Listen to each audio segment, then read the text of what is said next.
Olá, queridos! Sejam bem-vindos ao nosso programa Profecias Bíblicas Esperança das Nações. E você é o nosso convidado especial. Eu estou muito feliz por poder estar estudando com você, estudo após estudo. Louvado seja Deus por sua fidelidade. E se você veio a primeira vez, eu quero lhe dizer que nós podemos mandar para sua casa gratuitamente todos os estudos que você perdeu, um por um. Você vai receber cada detalhe, cada coisa que você precisar saber. Pela graça de Deus que está na palavra do Senhor, vamos estudando juntos, tá bem? Mas não antes sem orar ao Senhor. Vamos pedir a Deus que nos abençoe ao abrirmos a santa palavra de Deus agora. Vamos orar? Misericordioso Deus e Pai que estás nos céus, em nome de Jesus Cristo, teu Filho, eu te imploro que o Senhor nos abençoe agora com a sua bondade, com o seu poder, com o teu Santo Espírito. Queremos entender a tua palavra, queremos saber o que diz a tua Santa Bíblia e usar em nossa vida e te obedecer. Em nome de Jesus Cristo, aquele que está no lugar santíssimo do santuário celestial, de quem dependemos, oramos e agradecemos. Amém. Vamos então abrir a nossa palavra, a palavra de Deus, agora no livro de Daniel, aquele livro que estamos estudando. Ao estudar o livro de Daniel, eu quero que você abra especialmente no capítulo 7. Eu vou lhe fazer uma pergunta. O que especialmente o chifre pequeno disse que mudaria, tentaria mudar? Abre lá em Daniel 7, verso 25. Vamos ler juntos. Proferirá palavras contra o Altíssimo, destruirá os santos do Altíssimo e cuidará em mudar os tempos e as leis. Queridos, vocês perceberam isso? Mudar os tempos e as leis, isso não é coisa simples, isso é coisa séria. Qual foi a última vez que você leu detidamente e com atenção os mandamentos de Deus, a lei de Deus?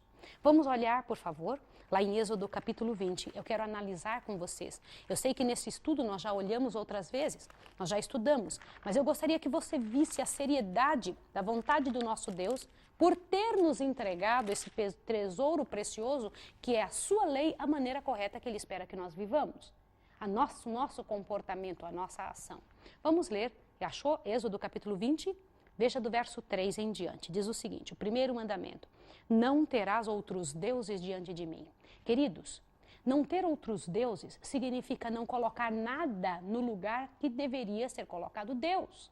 Por exemplo, às vezes nós deixamos um carro ser o nosso Deus. Nós permitimos que uma pessoa, um desejo, uma situação seja colocada no lugar de Deus e nós ficamos tão envolvidos com aquilo que Deus é esquecido. O que será que pode existir na nossa vida que está tomando o lugar do Deus eterno? Você já parou para pensar nisso? Vamos ver o segundo mandamento. Não farás para ti imagem de escultura, está no versículo 4 do capítulo 20 de Êxodo. Não farás para ti imagem de escultura, nem semelhança alguma do que há em cima nos céus, nem embaixo na terra, nem nas águas debaixo da terra. Não te encurvarás a elas, nem as servirás. Pois eu sou o Senhor teu Deus, sou o Deus zeloso, que visito a maldade dos pais nos filhos, até a terceira e quarta geração daqueles que me odeiam. Mas faço misericórdia até 1000 gerações daqueles que me amam e guardam os meus mandamentos. Queridos, o que é isso? Algumas pessoas têm falado conosco, têm nos procurado e dito: mas Maísa, eu não adoro as imagens, eu tenho as imagens para me lembrar dos seres celestiais. O Senhor Deus disse que nós não devemos ter nenhuma imagem, nem esculpi-las, nem guardar, nem encurvar-nos perante elas. Isto é transgressão do segundo mandamento do Senhor Deus. Isso é coisa séria. O que diz o outro mandamento? O próximo mandamento, o terceiro, está no versículo 7. Não tomarás o nome do Senhor teu Deus em vão, pois o Senhor não terá por inocente o que tomar o seu santo nome em vão. Eu quero lhe dizer uma coisa. Existem pessoas, existem nações, que no momento em que estavam tomando o nome de Deus, no momento que iam falar o nome de Deus, eles faziam silêncio. Os copistas do tempo antigo, toda vez que iam escrever o nome de Deus na Bíblia, o nome do Senhor, eles usavam uma pena diferente para mostrar o respeito que possuíam, que sentiam em relação ao nome de Deus. Hoje em dia, o nosso povo, os nossos filhos, as pessoas relacionadas à nossa vida estão tão mudados, tão degradados, que usam o nome de Deus em piadas, em programas humorísticos, em coisas vãs e fúteis, de maneira que nós tornamos o nome de Deus pior do que o nosso mesmo. Já parou para pensar nisso? Isso é transgressão de um mandamento. Olha avante o próximo mandamento. O mandamento que está no versículo 8. Lembra-te do dia do quê? Do sábado, para o santificar. 6 dias trabalharás e farás toda a tua obra, mas o 7º dia é o sábado do Senhor teu Deus. Não farás nenhum trabalho, nem tu, nem teu filho, nem tua filha, nem teu escravo, nem tua escrava, nem teu animal, nem o estrangeiro que está para dentro das tuas portas. Pois em 6 dias fez o Senhor o céu, a terra e o mar, e tudo no que neles há. Mas no 7º dia descansou de sua obra. Por isso o Senhor abençoou o dia de sábado e o santificou. Veja que coisa interessante. Aqui é claro em falar do mandamento do sábado. No nosso próximo estudo, nós vamos entender por que as pessoas e as religiões cristãs guardam o domingo. Você precisa entender a razão do porquê eles fazem assim. Será o nosso próximo estudo. Você precisa ter isso na sua consciência de forma clara e para que você possa tomar uma decisão. Mas o mandamento do Senhor originalmente diz claramente a respeito do santo sábado. 3 coisas Deus fez com relação a este dia. Deus disse que abençoou, descansou nele e santificou. Se tem algo que Deus santificou nessa terra, foi o dia de sábado. Interessante, não é? Agora veja o outro mandamento próximo. Aqui você encontra o mandamento 5º no verso 12. Honra teu pai e tua mãe para que se prolonguem os teus dias na terra que o Senhor teu Deus te dá. Querido, querida, o fato de dizer para nós honrarmos pai e mãe abrange uma série de situações no nosso mundo atual, na nossa sociedade. Uma certa vez eu perguntei para um amigo meu que havia voltado de um país de primeiríssimo mundo: o que foi que você viu de bom lá naquele país? A resposta dele foi: Maísa, o mais interessante foi a maneira educada com que os pais obedecem os filhos. Já pensou que coisa séria? Hoje em dia, os pais estão obedecendo à vontade dos filhos. Eu quero falar algo para vocês, pais queridos. Vocês devem ser a orientação segura que seus filhos devem ter. Vocês devem ditar qual norma de vida seguir. Porque hoje em dia existe essa inversão tão grande de valores, os valores passaram a ficar tão mudados, o que era certo passou a ser errado, o que é errado passou a ser certo. Então hoje em dia um filho se sente na liberdade de ditar normas. Isso é coisa muito séria. Os pais foram colocados nessa terra no lugar de uma autoridade tão séria que eles devem lembrar a autoridade divina. O próximo mandamento, que é o mandamento número 6, diz: não matarás. Entende perfeitamente que esse mandamento não foi abolido de forma alguma? As pessoas que já tiveram em sua família alguém que foi assassinado. É tão sério isso a situação. Quem diz que a lei de Deus foi abolida é, de certa forma, culpado pela transgressão destes mesmos mandamentos. O outro mandamento diz: não adulterarás. Este mandamento é um mandamento muito sério. Nós vemos a transgressão deste mandamento estampado em outdoors na rua, nos locais onde passamos, nas bancas de revistas, em lugares como os cinemas, as casas de espetáculos deste mundo, onde se encontram pessoas adulterando de várias maneiras, de diferentes formas. Eu quero dizer algo para você. A sexualidade o Senhor Deus deixou como uma grande bênção para a humanidade, como uma bênção preciosa. Mas Satanás conseguiu fazer com que a sexualidade se transformasse numa maldição. Quando o sexo é feito de maneira errada, quando se consegue trabalhar em cima dele como adultério, aí sim ele se transforma numa maldição. Queridos, não adulterarás. Foi a vontade do Senhor Deus para que você, sua família, para que seu relacionamento amoroso seja feliz. Avante, não furtarás, é o mandamento número 8. Também entende que esse mandamento não foi abolido. Quem volta com seu salário suado do mês inteiro e é assaltado por alguém, Deus jamais aboliria algo que ele está fazendo com que segure, seja a segurança da sociedade. O outro mandamento, o 9, diz: não dirás falso testemunho contra o teu próximo. Daqui a um tempo, nós vamos estudar algo muito sério. Dentro de uns 4 ou 5 estudos, nós vamos ter a orientação clara de Deus sobre o que Ele pensa sobre a nossa atitude e o dom de falar. Dizer falso testemunho contra alguém é se tornar testemunha ou comentar algo que hoje em dia é tão normal e tão simples, a fofoca. Você já ouviu falar disso? Você vê como nós todos estamos envolvidos, o mundo de hoje, envolvido na transgressão aberta do 9º mandamento de Deus? Que diz para nós não levantarmos falso testemunho contra ninguém. Aliás, eu quero lhe dizer algo. Falar mal dos outros, mesmo que seja verdade, é pecado e pecado aberto. E o Senhor Deus vai destruir quem trouxer contenda entre os irmãos. Ele diz que abomina esse tipo de situação.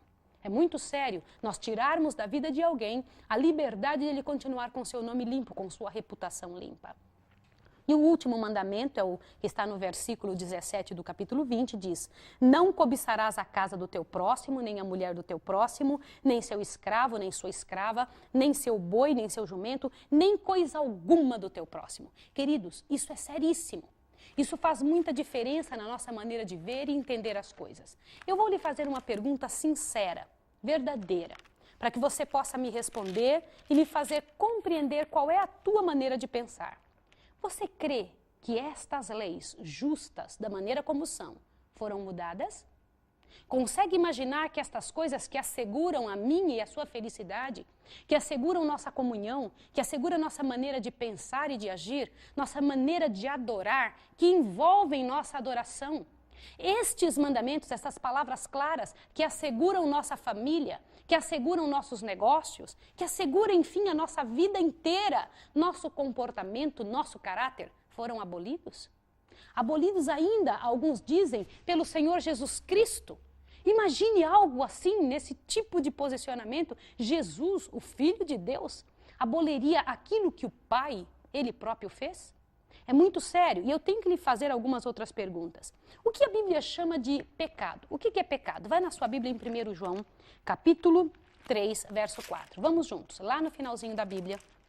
1 João, capítulo 3, verso 4. Vamos juntos para que você possa entender o que a Bíblia chama de pecado. 1 João, capítulo 3, verso 4. Todo aquele que comete pecado transgride a lei, pois o pecado é o quê? É a transgressão da lei. Se a Bíblia chama de pecado a transgressão da lei, como ele mesmo aboliria aquilo que nos mostra o que está errado? Aonde na Bíblia também encontramos um negócio interessante. Como se percebe que alguém pecou? Abra sua Bíblia em Romanos, rapidinho, capítulo 7, verso 7. Romanos, o livro de Romanos, você veja capítulo 7, verso 7. Romanos dá uma abertura muito clara para você e para mim do que significa, o que é que faz a gente entender o que é pecado. 7, 7. Vamos juntos? Que diremos, pois? É a lei pecado? De modo nenhum. Mas eu não conheci pecado se não fosse por intermédio da lei. Pois eu não conheceria a concupiscência se a lei não me dissesse, não cobiçarás. Sabe o que significa a lei? A lei é que mostra onde você está errado, aonde você precisa mudar, o que você precisa fazer para agradar a Deus e melhorar a sua vida. A lei é necessária porque ela esclarece a nossa posição, a maneira como devemos viver, o que Deus espera de nós. Compreendeu? É isso que o apóstolo Paulo está dizendo. Pelo que somente o cristão pode ser purificado. Aí algumas pessoas podem dizer, Maísa, você está sendo legalista. A lei não tem toda essa importância. Não tem? O que a Bíblia nos disse? É claro que nós só podemos ser purificados através de Jesus. Abre lá sua Bíblia em 1 João. 1 João dá essa certeza para nós. 1 João capítulo 1, verso 17. Faça isso para que você possa ver que não existe, a lei não purifica ninguém. Ela existe para um fim especial. Ela não pode ser transgredida porque foi feita pelo próprio Deus e a transgressão nos leva ao pecado. Mas dê uma olhada quem é que é capaz de nos purificar. Vai lá, São João, capítulo 1, dê uma olhadinha, e o verso é o 1 João 1, o verso 7. Olhe bem. Mas se andarmos na luz, como Ele está na luz, temos comunhão com os outros, e o sangue de Jesus Cristo, seu Filho, faz o quê? Nos purifica de todo o pecado. Quem nos purifica é Jesus. Mas o que nos faz saber onde estamos errando é a lei de Deus. Para que nós entendamos que estamos em pecado, é preciso que alguém diga, isto é pecado. É preciso que alguém nos informe e nos mostre o que é. E Deus deixou sua lei para isso, para que nós possamos andar da forma correta. Compreende? Isso é importante para que você tenha clareza ao conversar com seus amigos que dizem, não se importe com isso. E ao não nos importarmos com a lei, se afrouxam os nossos alicerces. Entende? Continue. Olhe bem, por qual ato de amor de Deus as pessoas podem ser salvas? Vai em Efésios, capítulo 2, vai lá no livro de Efésios, capítulo 2, verso 8 e 9. Por qual ato de amor as pessoas podem ser salvas? 2, Efésios 2, versículo 8 e 9. Olha que bonito. Pois pela graça sois salvos, por meio da fé. E isso não vem de vós, é dom de Deus. Não de obras para que ninguém se glorie, pois somos feituras suas, criados em Cristo Jesus, para quê? Para as boas obras, as quais Deus preparou para que andássemos nela. Você entendeu isso daqui? Quando as pessoas dizem assim, mas eu não guardo lei porque eu sou salva pela fé e pela graça. Queridos, ser salvo pela graça é fazer isso que está escrito aqui. Efésios, capítulo 2, verso 8 a 10. A maior parte de nós só leu o versículo 8 e 9, não leu o 10. Vamos ler juntos de novo? Pois é pela graça que sois salvos, por meio da fé. Isso não vem de vós, é dom de Deus. Ótimo. Agora continue lendo. Não de obras para que ninguém se glorie. Não são minhas obras que me salvam. Elas mostram o quê? Veja o verso 10. Pois somos feitura sua, criados em Cristo para o quê? O que diz a sua Bíblia? Para as boas obras. Olha que interessante. Veja bem, as quais Deus preparou para que andássemos nelas. Deus criou a maneira correta de viver e nos mostrou qual é a maneira certa que temos que viver, queridos. Isso faz toda a diferença. Então, os versos que são usados para chegar a nos dizer, a nos fazer compreender uma coisa que Deus nunca disse. Deus nunca disse que sua lei seria abrogada, seria tirada do espaço onde os seres humanos deveriam viver e serem julgados, porque ele sabia o quanto nós precisamos dela para ter a certeza de como viver, do que seguir. Mais uma pergunta para você. Com que palavra Deus inicia o 4º mandamento? Eu quero que você pense a respeito disso. Dê uma olhadinha para mim, por favor.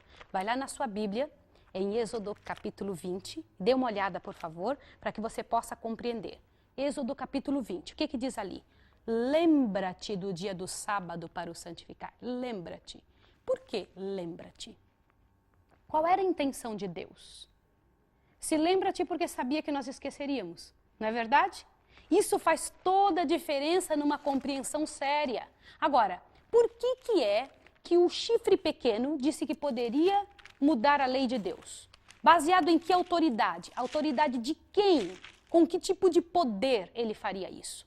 Nós já estudamos em vezes passadas que a autoridade que foi dada ao chifre pequeno não foi a autoridade de Deus. Se Deus não permite que sua lei seja mudada, se Deus criou a lei para que nos mostrasse que tipo de atitude nós devemos tomar na vida, aonde andar, onde não andar, o que fazer e o que não fazer, que nos mostra onde estamos pecando, porque quem não tem a lei não sabe onde está errado. Pense bem, se uma pessoa está andando num país, sem conhecer as leis deste país, e de repente comete uma infração que aquele país não permite, se ela não sabe a lei, ela não é culpada. Compreende? Assim é com relação aos seres do céu. Nós estamos vivendo dentro das leis do céu ou não somos cristãos? Os cristãos recebem esse nome porque seguem as pegadas de quem?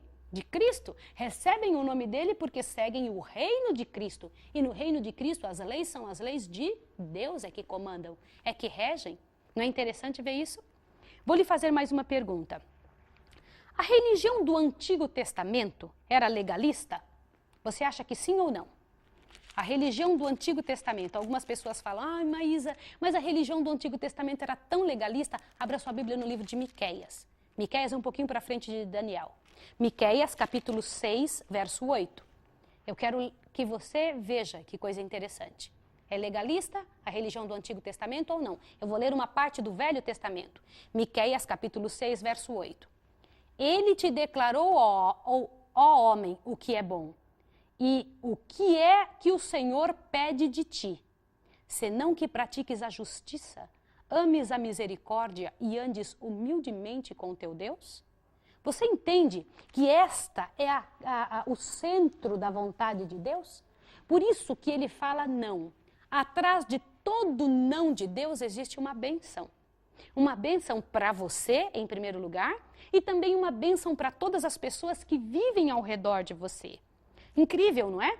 Agora eu quero comentar uma coisa com você. Essa questão do novo nascimento, essa questão que o pessoal fala, não, com a pessoa que nasce de novo, não precisa estar guardando a lei de Deus. Será que não precisa mesmo? Será que é realmente isso que Deus está querendo dizer?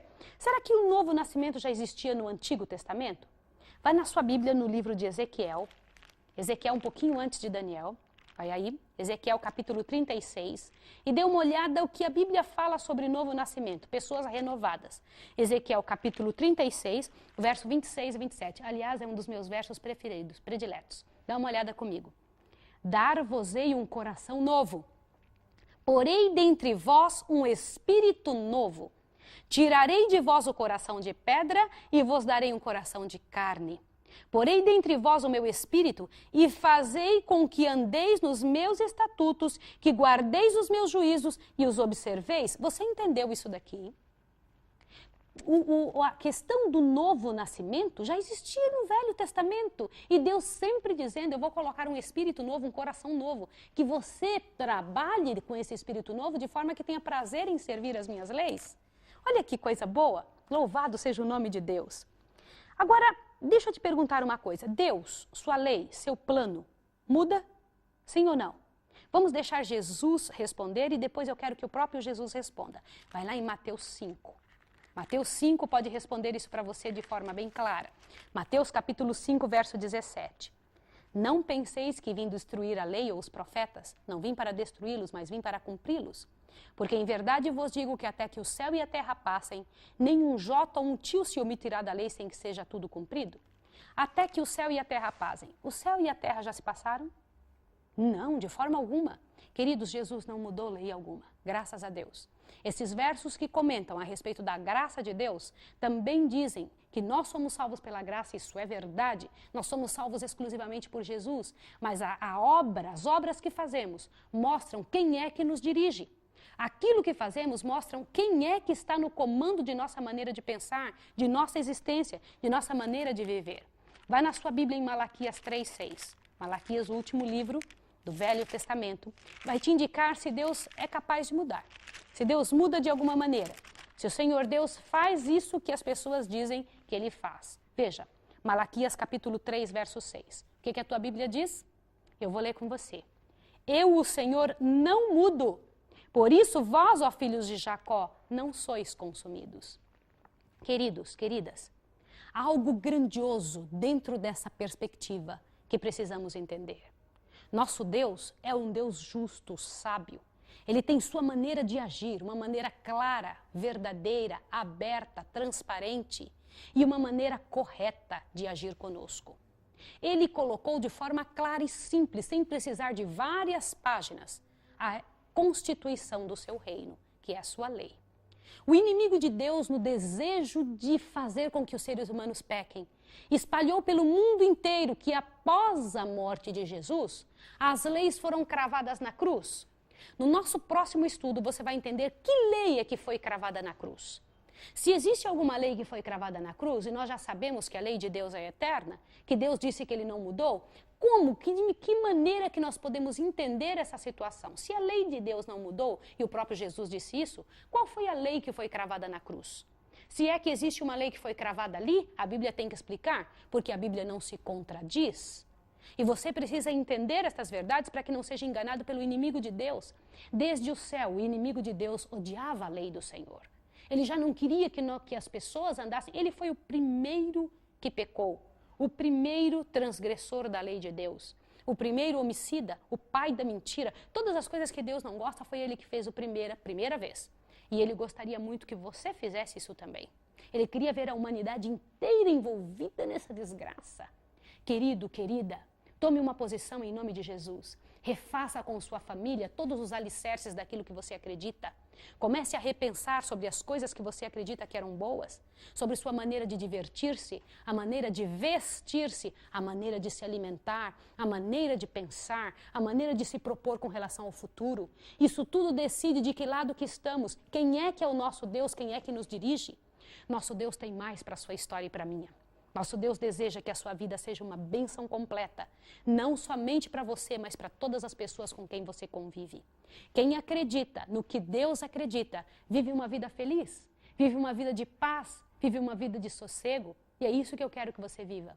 Começa a ter uma série de problemas externos, porque o inimigo não deixa essa pessoa judia, fala mal, arruma calúnias, sofrimentos mil, mas dentro do coração fica em paz, fica bem, e é isso que Deus quer para você. Eu quero orar com você e sua família agora, para que você firme o seu coração nessa verdade, para que você tenha certeza do que é que você crê e para onde você está caminhando, em direção ao que você está indo. Que Deus tenha misericórdia de você, que te ajude a tomar a decisão. No próximo estudo, não se esqueça, nós vamos entender qual foi a lei que foi cravada na cruz. Nós agora vamos orar, eu vou orar com você, vou pedir a Deus que te abençoe.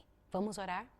Misericordioso Deus e Pai Santíssimo Senhor, muito obrigado por criar a legislação do céu. Esta, Senhor Deus, que é a tua santa lei. Louvado seja o teu nome, nos dê poder, Senhor Deus, porque o Senhor Jesus Cristo não veio somente nos salvar, veio nos dar poder para vivermos a vida que Ele viveu, andar como Ele andou. Em nome dele, rogamos e agradecemos, te pedindo a bênção para esta pessoa que está em casa, lançando esta oração para o lugar santíssimo do santuário celestial, onde Jesus está por nós, em nome de quem oramos e agradecemos. Amém. Que Deus abençoe você e até o próximo estudo.